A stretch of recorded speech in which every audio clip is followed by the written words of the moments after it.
사랑의 예수님 감사합니다.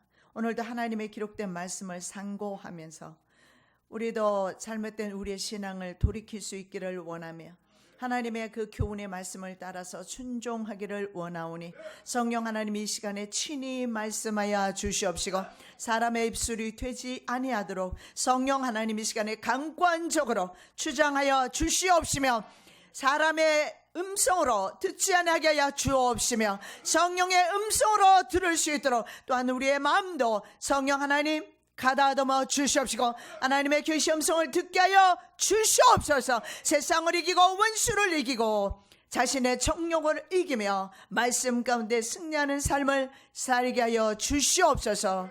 마치는 시간까지 성령 하나님 함께 하여 주시옵소서. 거룩하신 예수 그리스도 이름으로 기도드립니다. 아멘. 실패하지 않는 하나님의 사랑이라는 제목의 말씀으로 우리가 함께 상고하기를 원합니다. 두 번의 사건이 있는데 창세기 12장 10절에서 20절 말씀 그리고 20장 1절에서 18절 말씀입니다. 참고하시고 데이라는 아브람 등의 자녀들을 데리고 자신이 살던 곳인 갈대아 우르를 떠납니다. 그래서 북쪽에 있는 하란을 향해서 가게 됩니다. 그리고 그곳에서 머물다가 죽게 됩니다.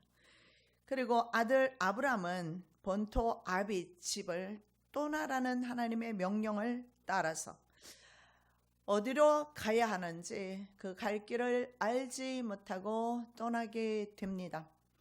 그래서 그 본토 아비 집은 물론 갈대아 우르와 그리고 하란 두 곳을 의미할 것입니다. 그곳은 아브람이 있을 곳이 아니기 때문에 떠나라고 말씀합니다. 그리고 여호와의 말씀만 있을 뿐이지 아브람은 자신이 어떤 길을 가야 할지 알지 못하는 상황에서 그 미지의 세계를 향해서 걸어가게 됩니다. 히브리서 11장 8절 말씀입니다. 믿음으로 아브람은 부르심을 받았을 때에 순종하여 장래 기업으로 받을 땅에 나갈새 갈 바를 알지 못하고 나갔으며 갈 바를 알지 못하고 나가는 아브람의 여정이 어쩌면 내일을 알지 못하고 걸어가는 우리의 인생 여정 길과 비슷한 것을 볼 수가 있습니다. 그리고 아브라함의 모습 가운데서 연약하기 짝이 없는 또한 나의 모습을 오늘 발견할 줄로 믿습니다. 자, 인생 여정을 걸어가면서 때때로 기근이라는 복병을 만나게 됩니다. 자, 기근이라는 복병을 만났을 때 아브라함은 어떻게 반응했을까? 믿음의 조상으로 알려져 있습니다. 정말 우리에게 믿음으로 존경받는 분입니다. 그러나 그에게도 믿음의 시련기가 있었고 그도 또한 몇 번에 걸쳐서 실패했다라는 사실을 보게 됩니다. 그래서 우리가 생각하는 믿음의 사람 또한 저와 여러분과 별로 다를 바가 없다라는 사실을 발견하면서 연약한 우리들도 또한 위로를 받으며 그렇다고 그런 짓 같이 하자는 뜻은 아닙니다. 함께 힘을 얻어서 다시 한번 이제 실패 가운데서도 전진했으면 좋겠습니다. 하나님의 말씀에 순종하는 그 나이가 바로 75세였습니다. 그래서 가나안을 향해서 머나먼 이제 여정길을 걸어가게 됩니다. 그런데 걸어가라. 저도 미국을 떠났을 때 하나님께서 그렇게 창세기 12장 말씀을 동일하게 주셨거든요. 그래서 너 축복하는 자에게 축복하고 너 저주하는 자에게 저주하겠다 말씀하셨기 때문에 나는 내게 순탄한 대로가 열려있는 줄 알았어요. 그런데 그렇지 않았던 세월을 지금 회상을 합니다. 그러면서 저도 그 여정에서 많은 실패를 맛보았습니다. 그리고 많이 하나님 앞에 순종하는데 실패했습니다. 그러면서도 저는 끝까지 하나님께서 승리의 길로 인도하셨어요. 아브람도 마찬가지인 것 같아요. 갈대아 우르를 떠나서 하란을 떠나서 가나안을 향해서 나가는데 75세였습니다. 그런데 갑자기 예기치 못한 일이 일어나는데 그것이 바로 기근입니다. 이런 기근이라는 복병이 두 번이나 그 앞에 나타나게 됩니다. 그래서 두 번이나 믿음으로 하나님 앞에 걸어가는데 실패하게 됩니다. 그리고 자신의 아내를 누이라고 거짓말하면서 자신의 아내를 두 번이나 팔아버리고 자신의 생명의 안전을 꾀했습니다. 그렇게 용감하거나 그렇게 씩씩하거나 그렇게 아내를 극진하게 사랑하지는 않은 것 같기도 하지만, 과연 이런 남편을 그래도 끝까지 신뢰했을까요? 사라는 그런 생각이 저는 들었어요. 뭐 어쨌든 아브라함은 위기를 만났을 때 인간의 처세술을 사용하는데, 이것은 우리가 아브라함을 비난만은 할 수 없는 것이, 저와 여러분이 사실은 하나님의 방법보다는 나의 방법을 선호해 왔던 것은 사실입니다. 그래서 저와 여러분 요새 그 인간의 방법을 내려놓기 위해서 얼마나 싸우고 있습니까? 왜냐하면 우선에 내 눈앞에 모든 문제가 보이기 때문에 그것을 내가 해결하려는 그런 시도를 하게 되어 있습니다. 눈에 보이기 때문에. 그러나 때때로 성경은 보이지 아니하는 하나님을 신뢰하라고 말씀합니다. 그래서 우리는 신뢰하지 못하고 실패할 때 많이 있습니다. 그리고 때로는 믿음으로 반응할 때도 있습니다. 그러면서 우리는 계속해서 바로 이 기나긴 신뢰의 길을 걸어가고 있는 것입니다. 자, 아브라함도 바로 믿음에서 실패합니다. 우리 그림을 한번 보겠습니다. 아브라함의 여정입니다. 포인트를 좀 해주시면 좋겠어요. 갈대아 우르가 어디에 있습니까? 우르가 오른쪽 맨 밑에 우르 보이죠? 오른쪽, 우르입니다. 거기에서 북쪽을 향해서 갑니다. 맨 꼭대기에 밧단 아람이라고 있어요.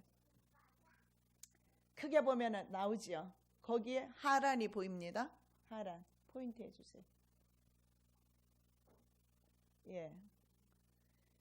처음에 갈대아 우르에서 출발해서 데라가 어디에 갔느냐면 하란으로 갔습니다. 하란에 있을 때 여호와께서 아브라함에게 나타나셔서 어디로 오느냐면 바로 지중해 옆으로 내려옵니다. 내려오면 그곳이 바로 가나안입니다. 가나안이죠. 그리고 왼쪽에 보시면 이집트가 나옵니다.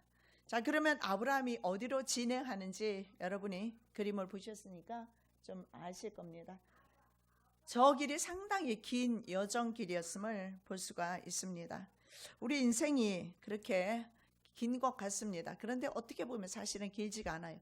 100년 인생, 60년, 80년 인생 긴 것 같아도 길지 않고요. 짧고요. 어떻게 생각하면 또 긴 것 같습니다. 그죠? 그런데 그 인생길을 걸어가면서 우리가 믿음에 반응할 때, 주님의 믿음에 순종할 때 그 순종에서 실패하는 경우가 많이 있지만, 그러나 끝까지 아브라함을 인도하신 아브라함의 하나님의 그 사랑을 우리가 볼 수가 있습니다. 자, 문제를 만나게 되면 대부분의 사람들은 아브라함처럼 자신의 이성적인 판단을 따릅니다. 우리의 이성이 100% 신뢰할 만한 것이 아님에도 불구하고 말입니다. 그는 아름다운 아내를 이용해서 자신의 생명을 보존하려고 합니다. 이것은 하나님을 전적으로 의지하는 행위는 분명히 아닙니다. 하나님의 뜻과는 상관없이 살 길을 찾아서 이집트를 향해서 갑니다. 왼쪽 방향이죠. 가나안 땅에 있어야 하는데 이집트를 향해서 갑니다. 자, 말씀 보겠습니다. 그가 예굽에 가까이 이를 때 그 아내 사라대로 말하기를, 나 알기에 그대는 아리따운 여인이라. 예굽 사람이 그대를 볼 때 이르기를, 이는 그의 아내라 하고 나는 죽이고 그대는 살리리니 원컨대 그대는 나의 누이라 하라. 그리하면 내가 그대로 인하여 안전하고 내 목숨이 그대로 인하여 보존하겠노라 하니라. 성경은 이렇게 말합니다. 내 목숨이 당신 때문에 보존될 것이다. 그러면 팔려가는 아내는 무엇입니까? 아내의 입장을 아브라함은 조금도 생각하지 않고 있는 것을 발견합니다. 그럼에도 불구하고 성경은 믿음의 초상이라고 그를 부르고 있습니다. 그의 믿음은 성장되어 간다는 사실을 볼 수가 있습니다. 사라와 그의 가정은 어떻게 되는 것입니까? 아브라함은 생각을 못했던 것 같습니다. 우선의 나의 아내가 중요한 것 같습니다. 이것은 우리 모든 인간이 가지고 있는 이기심인 것을 볼 수가 있습니다. 그리고 하나님의 입장을 한번 생각해 보겠습니다. 하나님의 입장에서 아브라함과 사라를 통해서 거룩한 아들 예수 그리스도를 주시려고 하고 있습니다. 이삭을 통해서 예수 그리스도를 주시려고 하고 있는 하나님의 계획과 하나님의 그 섭리는 어떻게 되는 것입니까? 때로는 우리는 하나님의 뜻과는 상관없는 나의 길을 걸어갈 때가 많아요. 그것이 바로 우리 인생의 문제라는 겁니다. 이 인생의 문제 때문에 때로는 하나님께서 우리에게 주시는 그 계획을 순종하지 못할 때가 많이 있는 것을 봅니다. 아브라함은 같은 방법으로 다른 여자를 또 이용했는데요. 그게 바로 하갈입니다. 80세의 종을 통해서 이스마엘을 낳게 됩니다. 75세에 분명히 씨를 주시겠다고 약속을 하셨습니다. 그러면 11년을 더 기다리지 못하고 결국은 종을 통해서 자식을 낳고 맙니다. 80세에 11년 거의 그 정도밖에 되지 않은 것 같은데, 그렇다면 이스마엘은 누굽니까? 약속의 자녀가 아니고 육체의 종이라고 성경에는 그렇게 나와 있습니다. 바로 종의 자녀이므로 이스마엘은 하나님의 나라를 유업으로 받을 수가 없습니다. 그들이 현재 전 세계 정치와 경제, 종교적으로 갈등의 핵심에 있는 바로 중동 지역에 있는 아랍인들이에요. 그리고 이스라엘과 그렇게 첨예한 대립을 하고 있는 것이고, 마지막에 그곳에서 3차 세계대전이 일어나게 될 것입니다. 결국은 하나님을 끝까지 신뢰하지 못한 아브라함으로 인해서 오늘날까지 그 열매가 맺히고 있는 것을 보게 되면서 민족 간의 갈등으로, 아니죠, 이제는 전 세계적인 갈등으로 이제 비화되어 있는 것을 보게 됩니다. 자, 25년 후 100세가 되던 이 아들 이삭을 얻게 되지요. 여기에서도 인간적인 면모를 보게 되는데, 그때 아들 이삭을 얻고 그리고 아들 이삭을 위해서 잔치를 배설했을 때에 이스마엘이 아들 이삭을 희롱하는 것을 사라가 보게 됩니다. 그리고 이스마엘을 내쫓으라고 합니다. 그래서 하나님께서 아브라함에게, 고민하고 있는 아브라함에게 이삭을 내쫓으라고 말씀을 합니다. 그래서 이스마엘을 내쫓게 됩니다. 그리고 이스마엘은 쫓겨나가게 되고 광야에서 방황하게 되고 울부짖게 되고, 하나님께서는 그 음성을 듣고 그에게도 12방백을 약속했고, 그 12방백의 후손이 오늘날 바로 우리가 상상을 초월할 정도의 권력과 숫자적으로 전 세계를 거의 말입니다, 악행과 살인과 그리고 무서운 속도로 전 세계를 거의 점령해 나가고 있는 이슬람 세력입니다. 이슬람 세력은 무섭습니다. 전 세계에 지금 뻗어나가 있습니다. 얼마나 무섭게 나가는지 몰라요. 지금 전 세계 유럽이나 미국이나 자녀들의 수가 거의 1.8, 1.3 아니면 2명 이상 넘어가는 데가 없어요. 평균 말입니다. 그런데 이들은 8명에서 9명을 낳습니다. 숫자적으로 안 돼요. 그래서 역사학자들은 말합니다. 적어도 수십 년이 지나면 전 세계는 아랍인들이 통치하게 되고 모든 사람은 그의 종속된 종이 될 것이다. 이것이 바로 아브라함의 가정의 갈등으로 인해서 일어난 일입니다. 하갈의 입장에서 한번 생각을 해보자고요. 자식이 없을 때 그 하갈을 통해서 자식을 얻었습니다. 그게 바로 이스마엘이었고, 이삭이 태어나지 않았다면 이스마엘이 그의 가정의 기업이 되었을 겁니다. 그러나 이삭이 태어나자 인간들은 가차없이 필요해서 얻었던 아들은 내어쫓게 됩니다. 물론 하나님의 입장에서 그는 약속의 자녀가 아니기 때문에 내어쫓으라고 하지만, 그러나 우리 인간의 그런 이기적인 모습을 그들의 가정에서 볼 수가 있습니다. 창세기 12장 1절에서 3절에 보면 아브라함에게 약속하신 말씀이 있습니다. 큰 민족을 이룰 것이고 그의 이름은 창대하게 될 것이며 자신을 축복하는 자는 축복받고 저주하는 자에게 저주를 내릴 것이라. 그런 약속의 말씀을 듣고 12장에서 출발하는데, 같은 장에서 바로 믿음으로 순종하지 못하는 아브라함의 모습을 볼 수가 있습니다. 같은 나이 75세에 떠나라는 명령 듣고 떠나서 75세에 바로 불순종하는 신앙인의 모습과는 다른 그런 아브라함의 모습을 발견할 수가 있는데, 이 모습을 보면서 인간은 어쩔 수 없는 죄와 함께 그리고 문제와 함께 걸어갈 수밖에 없는 세상 삶에 대해서 우리가 바라볼 수가 있습니다. 이런 환경적인 요소들은 우리에게도 늘상 나타나는 것입니다. 그래서 이런 것들이 우리를 날마다 괴롭히는데 말입니다. 괴롭힘을 당하지 않으려면 빨리 끊는 것이 좋습니다. 끊지 않으면 그것은 언제나 나를 괴롭히게 될 것입니다. 가나안 땅에서는 팔레스타인 지역이죠. 가나안 땅 팔레스타인 지역은요, 우기와 건기가 극명하게 나타납니다. 그래서 우기는 언제부터냐면 10월부터 거의 12월 겨울이죠. 그때가 바로 우기입니다. 우리나라는 여름이잖아요, 그죠? 근데 우기, 이때는 집중적인 호우가 내립니다. 그리고 그 다음에 다음 해로 넘어가면서 이제 2월, 3월부터 오면은 비가 오지 않기 시작합니다. 비가 오지 않으니까 기근이 시작되는 거죠. 그런데 마침 말입니다. 아브라함은 가나안 땅에 그때 도착하게 된 거예요. 기근이 시작되었을 때 그때 아브라함은 가나안 땅에 도착하게 됩니다. 이것은 하나님께서 아브라함을 시험하는 첫 번째 믿음의 테스트였습니다. 그래서 그는 하나님을 의뢰하는 대신에 애굽으로 내려가는 것을 선택합니다. 이것이 바로 인간의 선택이며 인간의 이성의 판단 능력은 거기까지였습니다. 그리고 하나님 대신 애굽으로 내려가는데, 그렇다면 아브라함이 하나님 앞에 이삭을 드렸던 그 테스트는 몇 번째였느냐? 3번째였어요. 2번은 실패했는데 3번째는 하나님 앞에 그 테스트에 성공하는 것을 보게 됩니다. 그래서 그때 가장 어려운 시험, 3번째 시험에 아브라함은 통과하게 됩니다. 왜 그러느냐 하면 99세에 하나님께서 나타나셨고 99세 때에도 하나님을 완전히 신뢰하지 못했다는 것을 볼 수가 있고요. 그리고 100세 때에 그러면 아브라함이 하나님을 온전히 신뢰하게 된 계기가 뭐였던가? 저는 그렇게 생각합니다. 100세에 인간의 모든 생식 능력이 끊어진 그 100세에 정말 하나님의 약속대로 이삭이 태어난 것을 본 것입니다. 경험이죠. 하나님의 신실하심과 하나님의 역사하심과 하나님의 살아계심을 경험해야 합니다. 그래야 승리할 수 있어요. 10번을 테스트해도 10번을 테스트 받아도 하나님의 신실하심을 하나님의 살아계심을 그 테스트 가운데 내가 경험하지 못하면 나는 실패할 수밖에 없습니다.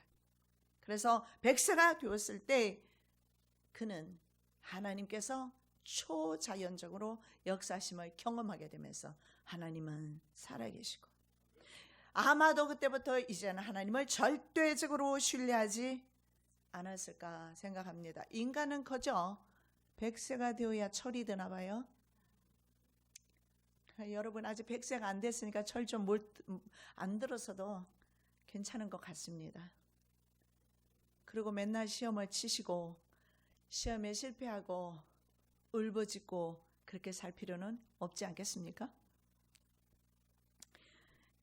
여러분 100세라는 기준을 오늘에다가 잡으면 안 돼요. 아브라함은 많이 살았어요. 187세인가요?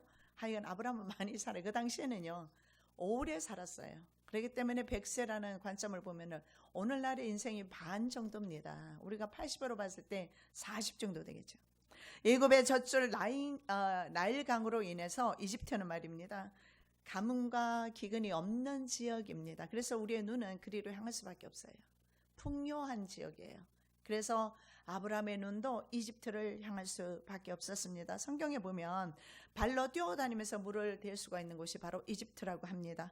내가 들어가 얻으려 하는 땅은 내가 나온 애굽 땅과 같지 아니하니 거기서는 너희가 파종한 후에 발로 물대기를 채소밭에 댐과 같이 하였거니와 너희가 건너가서 얻을 땅은 산과 골짜기가 있어서 하늘에서 내리는 비를 흡수하는 땅이라.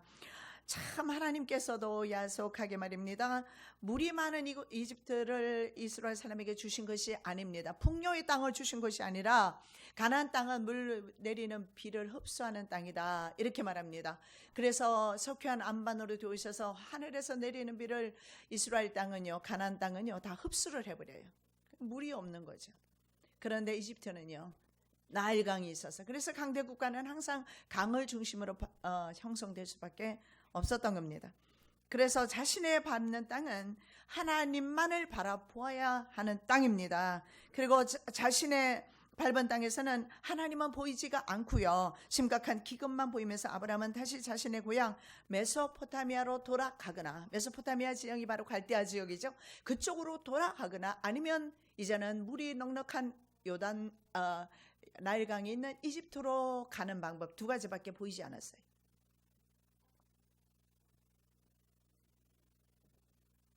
그래서 이집트를 선택하게 되고 인간의 방법은 아내를 팔아야 되겠다. 진퇴양난에 빠졌을 때 신앙에는 모든 이성적인 생각을 접어야 합니다. 뒤로 돌아갈 수도 없고 앞으로 갈 수도 없고 그러한 상황에서 앞에 벽을 만났을 때 우리는 모든 이성적인 생각을 접는 훈련을 그때 하는 겁니다. 여러분 사면이 막혔습니까? 이성적인 생각을 내려놓는 때입니다. 그거 훈련하고 나면 그 다음엔 하나님이 확연하게 우리 눈에 보입니다.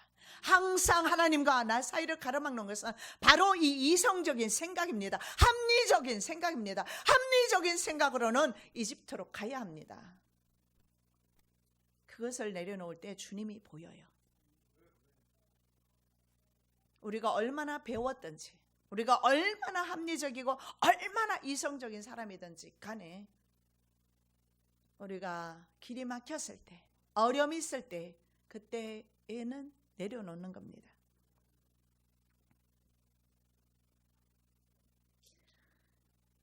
어젯밤까지도 예루살렘을 에워쌌던 군대가 있었습니다. 그게 바로 아수르의 산헤립 군대입니다. 그런데 히스기야 왕은 눈물로 하나님 앞에 기도합니다. 인간의 방법을 사용하지 않았습니다.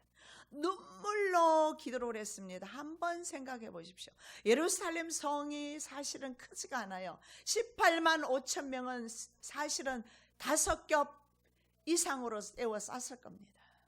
어디에 소망이 보입니까? 어디에 살아갈 비전이 보입니까? 그렇게 절망 가운데서 히스기야는 하늘을 바라보았던 겁니다. 하나님을 바라보았던 겁니다. 히스기야의 기도를 받으시고 하나님께서는 여호와의 사자를 보내사 18만 5천 명을 송장으로 만들어 버렸어요. 그러면 된 거잖아요. 하나님께서 일하시면 되는 거예요. 막혔을 때 내가 하려고 하지 말고 하나님께 올려드리면 되는 겁니다. 우리는 할 수 없는 것 가지고 너무 많은 고민과 그리고 너무 많은 생각과 할 수 없는 그 일을 너무 많이 사모하는 것 같아요. 생각하는 것이 사모하는 것이 아니겠어요?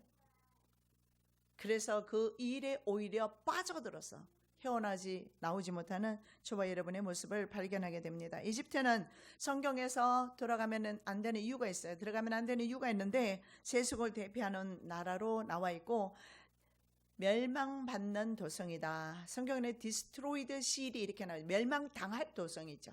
하나님을 위해서 멸망당할 도성. 그래서 그쪽으로 가는 것은 이집트로 가는 것은 하나님의 뜻이 아닙니다. 이사야 19장 18절 그날에 애굽 땅에 가나안 방언을 말하며 만군의 여호와를 가리켜 맹세하는 5 성읍이 있을 것이며 그중 하나를 장망성이라 칭하리라. 예, 이것이 바로 이집트입니다. 애굽 땅이라고 그랬죠. 아브라함의 부의 일부를 보겠습니다. 아브라함은 굉장히 부자였습니다. 그런데 그 부의 일부가 누구를 통해서 아내를 이용해서 얻은 부임을 알 수가 있습니다. 이에 바로가 그를 인하여 아브라함을 후대함으로 아브라함이 양과 소와 너비와 암수나기와 약대를 얻었더라. 고대 근동 지역의 결혼 풍습에서 신랑은 신부의 가족에게 결혼 답례로 예물을 주는 관례가 있습니다. 그래서 사라를 아내로 취하면서 답례로 사라의 오라비로서 그 부를 취득할 수가 있었습니다. 한 해를 팔고 얻은 이익이죠. 그래서 아비멜렉은 은 1000개를 그에게 주지요. 이렇게 해서 또 부를 아브라함은 획득을 또한 했던 것 같습니다. 자, 두 번째 복병을 만났을 때 아브라함의 반응을 또 보겠습니다. 여러분, 한 번 실패한 인간은 두 번도 실패할 수 있습니다. 3번, 4번, 5번 실패한 사람은 계속해서 실패할 가능성이 있어요. 왜 그러느냐 하면 나중에 되면 오래되면 실패가 이것이 자기에게는 이제 자기의 어떤 한 인격으로 자리를 잡습니다.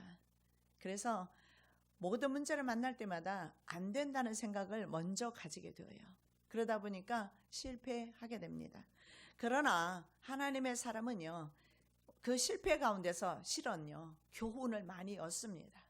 그리고 다시는 실패가 있기 때문에 성공으로 가는 사람은 더 빠른 성공으로 나갈 수가 있고 더 하나님께 믿음으로 나갈 수 있습니다. 그래서 반응은 양쪽으로 나누어지게 되는 것을 볼 수가 있습니다. 그래서 아브라함도 여지없이 한번 미끄러지고 나니까 두 번째 미끄러지는 것은 더 쉽죠, 뭐 그죠? 부까지 들어왔지 않습니까?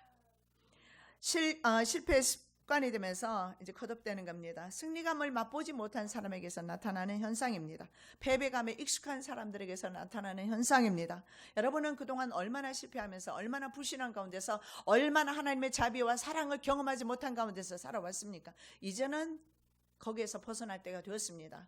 내 성격이, 내 상품이, 내 인격이 그러한 것들의 습관이 되어 있을지라도 이제는 벗어나야 합니다. 이를 깨물고 이를 악물고라도 어둠을 벗어버려야 합니다. 불신앙을 벗어버려야 합니다. 하나님을 신뢰하지 못하는 모든 세상적인 풍습에서 벗어나야 합니다. 왜냐하면 내 생명을 잃지 않기 위해서.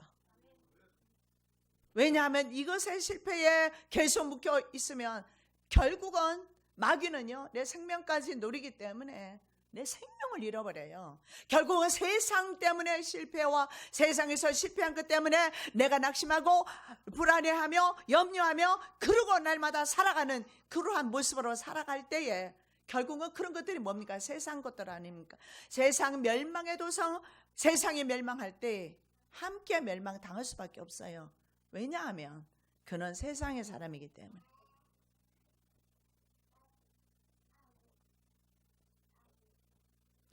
(20여 년) 전에 75세 때입니다. 아브라함은 20여 년 전과 똑같이 아브라함은 지금 몇 세입니까? 지금은 99세예요. 그러면 25년이 지났으면 믿음이 좀 성장이 되어야 되잖아요. 양면성이 있어요. 우리 크리스찬들의 양면성입니다. 하나님을 사랑하지 않는 것 아닙니다. 하나님을 신뢰하지 않는 것도 아닌데 역시 이런 복병을 만났을 때, 인간의 문제를 만났을 때 합리적인 생각, 이성을 쫓아서 간다라는 거죠. 이것이 우리의 앞에 놓여 있는 딜레마예요. 이것을 99세가 되어도 아브라함은 극복하지 못합니다. 아비멜렉에게 다시금 자신의 아내를 누이라고 속이면서 주게 됩니다. 믿을 만한 남편이 못 되는 것 같아요. 그죠? 제가 종종 말하잖아요. 인간 남편은 진짜 남편 아니라고.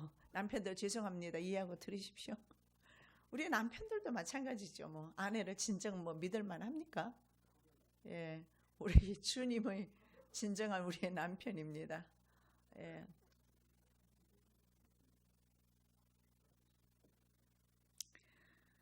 약속의 땅 가나안 땅을 벗어나면 언제나 문제가 됩니다. 여러분 무슨 문제를 만나든 간에 주님 안에서 해결하십시오.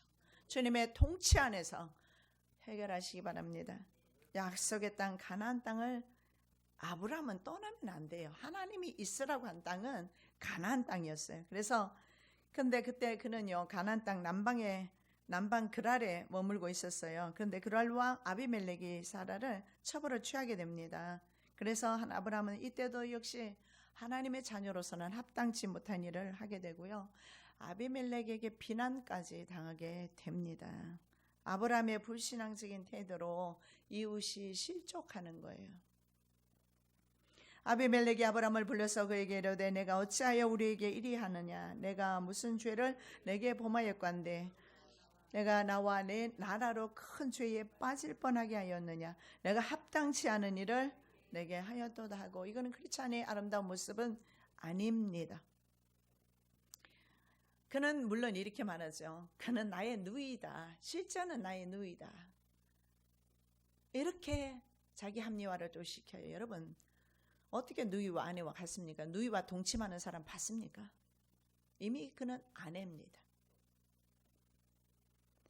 두 번에 걸친 아내를 타인에게 파는 행위는 이삭이 태어나기 전에 일어난 일입니다. 그런데 이삭이 임신이 99세 때 됩니다. 부전 자승의 죄의 결과가 전과가 계속해서 이루어지는 거 보는데 이삭은 이때 태어나지 않았어요. 그런데 아버지의 모습을, 아버지의 행태를 이삭도 그대로 해요. 부모가 분명히 자녀가 태어나기 전에 그 짓을 했는데 부모가 똑같이 그 짓을 하네. 그 짓이 뭔지는 여러분 아시겠지만 말씀 보겠습니다. 이삭이 구랄에 고였더니 그곳 사람들이 그 아내를 물으매 그가 말하기를 그는 나의 누이라 하였으니 리브가는 보기에 아리따움으로 그곳 백성이 리브가로 인하여 자기를 죽일까 하여 그의 나의 아내라 하기를 두려워함이었더라. 똑같은 바로 부전자전입니다. 다윗은 남의 아내인 바세바를 취함으로 하나님의 원수에게 회방거리를 주었습니다. 사무엘하 12장 14절 이 일로 인하여 여호와의 원수로 크게 회방거리를 얻게 하였으니 당신의 낳은 아이가 정령 죽으리이다. 주의 결과입니다. 원수로, 여호와의 원수로 회방거리를 얻게 한 겁니다. 아브라함도 마찬가지였고 다윗도 마찬가지였어요. 그래서 그 주의 결과인 아이는 죽어야 했습니다. 아브라함처럼 사사기 시대 엘리멜렉이라는 사람도 베들레헴에 흉년이 들자 이웃나라 모압으로 갑니다. 이스라엘 사람은 모압으로 가면 안 됩니다. 이방 나라입니다. 그래서 엘리멜렉과 두 아들은 죽게 되고 아내 나오미와 그리고 며느리 룻만 남게 되죠.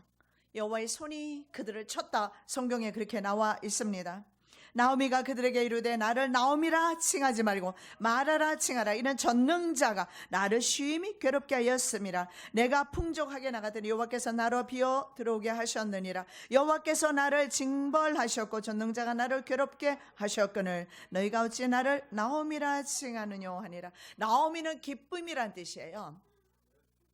그런데 나는 기쁨이 아니라 나는 이제 마라라. 나는 더 이상 기쁨이 아니다. 그래서 나를 나오미라 칭하지 말라 이렇게 말합니다. 그렇습니다. 우리는 인간의 길을 가고 주님께서는 우리를 나오미의 길, 기쁨의 길을 가기를 원하시는데 우리가 진정 기뻐할 수 있고 우리가 진정 영육간의 말입니다. 샬롬의 상태, 전인격적으로 평강의 상태를 누릴 수 있는 이유는 주님이 계시기 때문입니다. 그리고 우리가 진정 샬롬의 상태로 살 수 있는 방법은 예수 안에 사는 것밖에는 없습니다. 주님을 벗어나면 그때부터 우리는 곤고함이 오게 되어 있습니다. 바로 나오미의 가정처럼. 그럼에도 불구하고 우리 인간은 때때로 이렇게 모압으로 많이 갑니다. 아비멜렉만 그런 거 아닙니다. 성경에 나온 이 사람만 그런가? 다윗도 그랬고 아브라함도 그랬고 아비멜렉도 그랬고 우리도 그렇고 다 그렇다는 사실을 알 수가 있습니다. 중요한 것은 언제 우리가 주님께로 리턴하느냐, 우리가 무엇을 선택하느냐, 이것은 정말 중요합니다. 그곳에서 나오면은 계속 살 수가 있었지만 그러나 전능자가 베들레헴을 벗어났기 때문에 자신을 쳤다는 사실을, 하나님의 품을 벗어났기 때문에 하나님의 사랑과 하나님의 그 자비하심, 긍휼하심, 그 품 안을 벗어났기 때문에 이런 결과가 왔다라는 사실을 깨닫는 것입니다. 그래서 여러분, 깨닫는 것이 은혜입니다. 여러분, 깨닫는 순간에 우리는 복을 받습니다. 많은 인간들이 깨닫지를 못하는 것입니다. 그래서 계속 그 길을 가는 거예요. 잘못된 길을 갔으면 반드시 유턴해서 와야 돼요. 그래서 나오미는 비록 남편과 두 아들을 잃어버렸지만 며느리 룻을 데리고 다시 유턴합니다. 그래서 베들레헴으로 돌아오게 됩니다. 그래서 올바른 나오미의 선택으로 말미암아 그의 가정은 회복이 됩니다. 룻의 남편 보아스를 통해서 오벳을 낳게 됩니다. 그리고 오벳을 통해서 누가 나옵니까? 이새가 나오죠. 이새는 바로 다윗의 아비가 되고 다윗은 예수 그리스도의 조상이 됩니다. 실패한 것이 아닙니다. 여러분, 저와 여러분은 세상 살면서 실패 많이 합니다. 어쩔 수 없어요.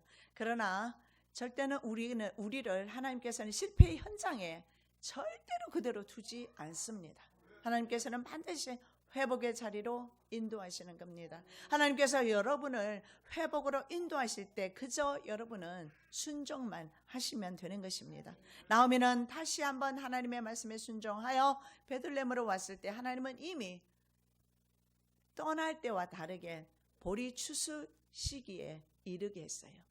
그래서 그 이삭을 주워 먹고 살 수 있도록, 그리고 이삭만 주워 먹고 어떻게 살겠습니까? 그런데 하나님께서는 보아스를 예비해 놓으셨어요. 그리고 보아스를 통해서 그 가문을 잇게 하고, 그리고 예수님의 조상이라는 아름다운 영예, 여러분 우리는 실패할 수밖에 없는 연약한 인간입니다. 그러나 우리가 실패를 인정하고, 나의 실패를 인정하고, 나의 연약함과 나의 무기력함과 내가 바로 아브라함이라는 사실을 인정하고, 내가 이렇게 설교하면 아브라함만 실패했느냐, 사실 아니지 않습니까? 이 아브라함의 모습이 나의 모습이지 않습니까? 성경에는 무슨 그렇게 더럽고 지저분한 그런 계보가 다 있느냐고. 많은 오히려 믿지 않는 사람들이 그렇게 말합니다.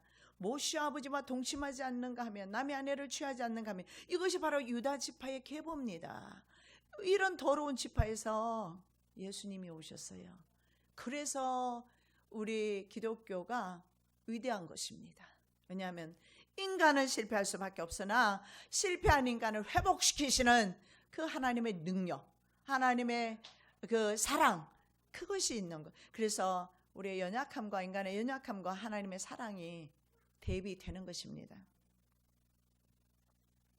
지금까지 돌이키지 않는 것이 문제일 뿐이지 어떤 허물이 있든지 간에 중요하지 않습니다. 모든 잘못된 삶과, 그리고 잘못된 사람 관계, 그리고 잘못된 환경에서 돌아오시기를 예수님의 이름으로 축원합니다. 바벨론에서 돌아온 유대인들이 있었습니다. 바벨론 포르지에서 돌아온 유대인들은 이방인들과 결혼을 했습니다. 그래서 이방 여자와, 그리고 이방인 여자와 사이에서 난 자녀들을 결국은 내보내야 했습니다. 내보내지 않고서는 회복이 되지 않았어요. 아브라함의 가정도 마찬가지입니다. 인간의 방법으로 낳은 그 자식은 내보내야 했습니다. 그것은 주의의 결과이며 불순종의 결과이기 때문에 그 아들은 아무리 가슴이 아파도 내쳐야 합니다. 사라는 내 자식이 아니까 가지고 내쳐도 상관이 없었을는지는 몰라요. 그죠? 첩의 자식이잖아요. 그러나 아브라함은 자신의 자식이었어요. 고통 가운데서도 아브라함은 하나님의 말씀을 들어야 했습니다. 왜냐하면 너의 가정의 기업을 이을 자는 이삭이다, 이스마엘이 아니다. 그는 육체의 자녀고 이삭은 약속의 자녀다, 그렇게 말씀을 합니다. 그래서 우리의 삶 가운데서 모든 육체의 열매들은 내어쳐야만이 온전한 성령의 가정, 하나님의 가정이 됩니다. 그래서 우리의 삶의 모든 잘못된 현장에서 돌아오셔야 합니다. 그리고 아프지만 내 안에도 이런 더러운 악의 열매가, 흑암의 열매가, 근심과 두려움과 걱정의 열매가 많이 있다면 수술해야 합니다. 종양이 있습니다. 그 종양은 계속해서 사람이 죽을 때까지 계속 침범을 합니다. 그렇게 해서 암이 언제 죽느냐? 사람이 죽을 때 암이 같이 죽어요. 그런데 내가 수술이 아프다고 해서, 수술이 너무나 고통스럽다고 해서 암 환자가 그대로 죽기만을 기다리고 있지는 않을 것입니다. 똑같습니다. 내 안에 내가 이것을 이기기가 힘들어서, 싸우기가 힘들어서, 정과 육과 싸우기가 너무 힘들어서 내가 그 더러운 것과 계속 같이 한다면 성경은 분명히 말합니다. 어둠과 빛이 함께할 수 없다. 그리스도와 벨리알은 절대 함께할 수 없다. 그리스도와 사탄은 절대 함께할 수 없다. 분명히 말씀하고 있습니다. 어떻게 하나님의 자녀가 어둠의 길을 걸어갈 수가 있습니까? 계속해서 아브라함은 그렇게 살아갈 수는 없는 거예요. 나중에 보지만 아비멜렉이 아브라함을 찾아옵니다. 아브라함에게 하나님께서 주신 그 복을 보면서, 이삭도 마찬가지예요. 아비멜렉이 찾아옵니다. 이삭을 찾아와. 이삭이 농사를 지었는데 100배나 결실이 있었던 거예요. 우리가 하나님을 신뢰하고 하나님 안에 있으므로 우리를 통해서 주시는 하나님의 그 축복, 그것을 이방인들이 보고서, 와, 저 사람에게는 하나님이 살아계셔. 나 때문에 하나님이 죽어 있어요. 나 때문에 내 가정에 하나님이 죽어 있습니다. 나 때문에 내 이웃의 이민족에 하나님이 죽어 있는 겁니다. 아비멜렉이 찾아와서 우리 제휴 맺자. 여러분, 동맹을 맺는 것은 동동하니까 맺자고 하는 거예요. 내가 침략해서 저 사람을 얼마든지 그 재산 다 몰수할 수 있고 빼앗을 수 있으면 그냥 침공하면 되는 거잖아요. 근데 나중에는 그렇게 하지를 못해요. 야곱이 돌아올 때 세겜에서 디나가 강간을 당하죠. 그래서 두 아들이 가서 할례를 행하게 하고 세겜 사람을 다 죽여버립니다. 문제가 이제 더 커졌죠. 가나안 땅의 모든 7족속이 있지 않습니까? 그 족속이 이제는 야곱을 추격하게 되어 있어요. 그런데 성경에 보면요, 이렇게 말씀하고 있어요. 사면의 고울들로 하여금 하나님께서 두렵게 하였다. 그래서 아무도 야곱 가정을 추격하지 못하게 하셨어요. 하나님께서는 우리로 하여금, 사탄으로 하여금 우리를 공격하지 못하도록 막아주시면서 하나님은 이렇게 말씀합니다. 내가 너를 만났던 베델로 올라가라. 베델에 있어야 하는 겁니다. 야곱은 베델에 있어야 합니다. 아브라함도 마찬가지로 가나안 땅에 있어야 합니다. 저와 여러분은 어디에 있어야 하겠습니까? 하나님의 존전에 있어야 합니다.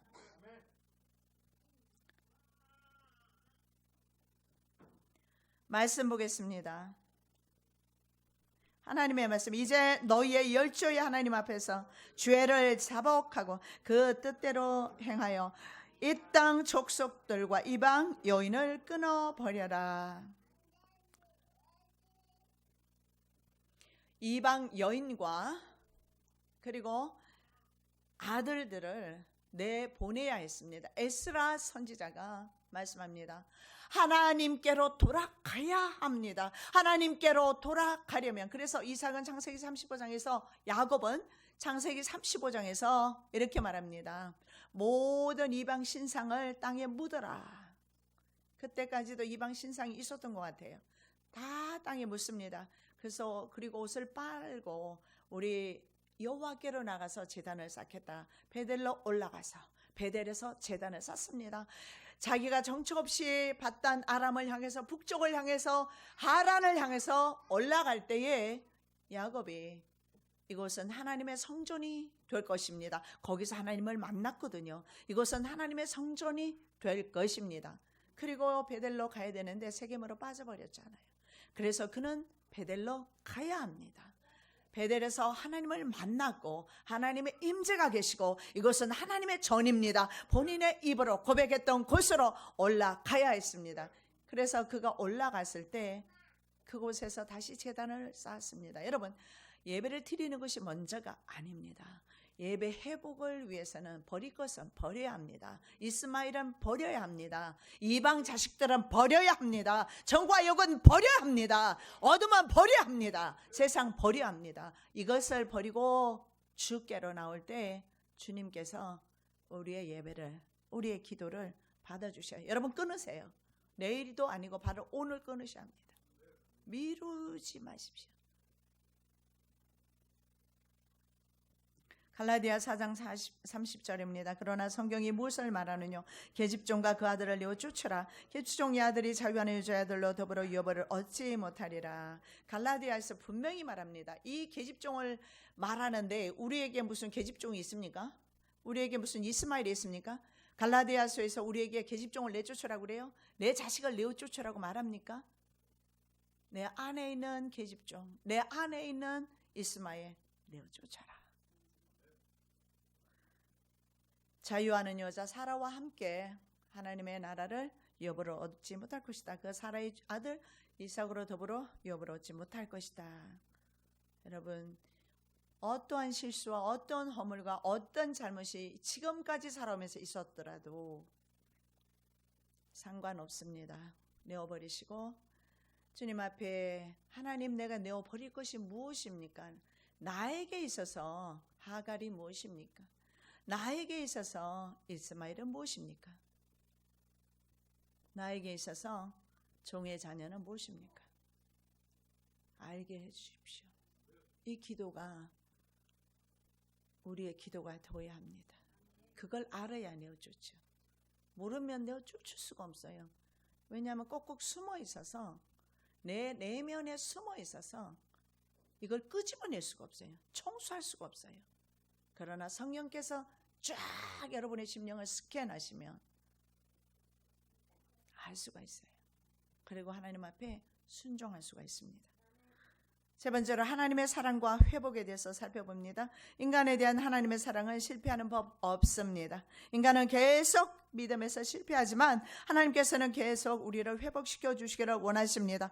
장차 사라는 그리스도로 예표되는 이삭을 낳게 되는 열국의 어미였습니다. 세상은 그를 받을 수 없습니다. 세상은 그를 내보내야 했습니다. 엘리멜렉이 그를 내보내야 했던 것처럼 바로가 그를 내보내야 했던 것처럼 세상은 그를 받을 수가 없어요. 왜냐하면 하나님의 자녀이기 때문에. 여호와께서 아브라함의 아내 사레의 영구로 바로와 그 집에 큰 재앙을 내리신지라. 바로가 사람들에게 그의 일을 명하며 그들이 그 아내와 그 모든 소유를 보내었더라. 아비멜렉도 사라를 돌려보내야 했습니다. 아비멜렉이 양과 소와 너비를 죄 아브라함에게 주고 그 아내 사라도 그에게 돌려보내고 사라에게 이르되 내가 온 청계를 내 오라비에게 주어서 그것으로 너와 함께한 이후로 사람 앞에서 내 수치를 풀게 하였노니 내 일이 다 선이 해결되었노니라. 여러분, 아브라함이 99세라면 사라의 나이도 90세입니다. 아브라함이 100세 이상을 얻었기 때문에 이때 이삭을 임신합니다. 여러분, 그러면 그런 생각 안 듭니까? 그러면 사라가 아비멜렉에게 갔습니다. 그럼 아비멜렉과 동침해서 아비멜렉의 아들이 이삭이 아닐까? 어떤 사람들은 그렇게 생각할 수도 있겠습니다. 그런데 하나님께서 사라를 와 아비멜렉이 동침하기 전에 하나님께서 꿈으로 현명하십니다. 그래서 아비멜렉은 꿈으로 하나님의 계시를 받고 남의 아내라는 사실을 알게 되죠. 그리고 사라를 돌려보냅니다. 그리고 하나님께서는 아비멜렉의 여인들의 태의문을 그때서야 열어주십니다. 그리고 하나님의 간섭으로 사라는 아비멜렉의 아이가 아닌 바로 아브라함의 아들 이삭을 낳습니다. 그것을 어디에서 증거하고 있느냐면 20장 26절에 말씀에 나와 있어요. 왜냐하면 여호와께서는 예수 그리스도의 조상인 사라를 보호하고 계십니다. 아브라함은 첫 조상이에요. 그래서 그의 가정을 완벽하게 바로에게 갔을 때도 아비멜렉에 갔을 때도 보호하셔요. 자, 20장 16절 사라에게 이르되 내가 은천계를 내 오라비에게 줘서 그것으로 너와 함께한 여러 사람 앞에서 내 수치를 풀게 하였노니 내 일이 다 선이 해결되었느니라. 사람들은 그렇게 생각했을지도 몰라요. 근데 은천계를 주면서 내 수치를 풀었다 이렇게 말합니다. 그래서 너의 결백이 풀어졌다 이 말입니다. 은천계는 12.4kg 정도 됩니다. 그 정도의 가격으로 이 돈을 사라에게 주어서 그의 수치를 풀었다 이렇게 말하는데, 내 수치를 풀게 하였으니 원어에 보면 캐슈트 에나임이라는 것을 쓰는데 이것이 뭐냐면 덮다 그리고 가리다 카파르란 뜻과 같은 의미가 됩니다. 카파르가 뭐냐면 바로 십자가로 그 십자가의 보혈로 우리를 덮은 속죄를 의미할 때 그 단어를 씁니다. 그래서 어떻게 보면 하나님의 은혜로 바로 아브라함의 가정의 수치를 덮어주신 거예요. 하나님이 직접 간섭하셨잖아요. 엘리멜렉에게 직접 나타나셔서 간섭하심으로 아브라함의 가정을 보존하셨어요. 그러면 그렇지 않았더라면 아브라함의 가정은 처참하게 갈 길이 찢겨져서 정말 하나님의 그 축복의 믿음의 조상이 되지는 못했을 것입니다. 그래서 두 단어가 이제 덮다, 가리다, 카사 그리고 눈을 의미합니다. 에나임, 이것을 의미하는 두 단어 합성어입니다. 그래서 사라가 엘리멜렉과 성적으로 결합하지 않았다 하는 것을 의미하는 겁니다. 내 일이 선이 해결되었다. 이것도 역시 야카라는 단어를 쓰는데요. 증명하다, 바로잡다 이런 의미가 있고 변론하다 이런 의미가 있어요. 그래서 아비멜렉이 직접 나서서 내가 사라와 동침하지 않았다. 그러므로써 사라는 결백하다. 이렇게 말씀하고 있어요. 여러분 여기서 무엇을 볼 수가 있습니까? 원수마귀는 절대로 하나님의 자녀들을 침범할 수 없습니다. 하나님의 자녀의 가정을 공격할 수도 없습니다. 흉내만 낼 뿐입니다. 그리고 노력만 할 뿐이지 근본적으로 우리의 가정을 파괴할 수가 없어요. 우리의 심령을 파괴할 수는 없는 것입니다. 우리는 지금이라도 이제 여호와께로 돌아가면 됩니다. 여호와께서 우리를 싸매어 주실 것입니다. 호세아 6장 1절입니다. 오라 우리가 여호와께로 돌아가자. 여호와께서 우리를 찢으셨으나 도로 낫게 하실 것이요 우리를 치셨으나 싸매어 주실 것임이라. 아멘. 그렇습니다. 예수님, 주님께서 하나님께서 우리의 죄로 인하여 우리는 찢겨졌습니다. 그러나 주님께서 우리를 회복시켜 주심을 아브라함의 가정을 통해서 오늘 살펴보았습니다. 우리들의 가정을 회복시켜 주시옵소서.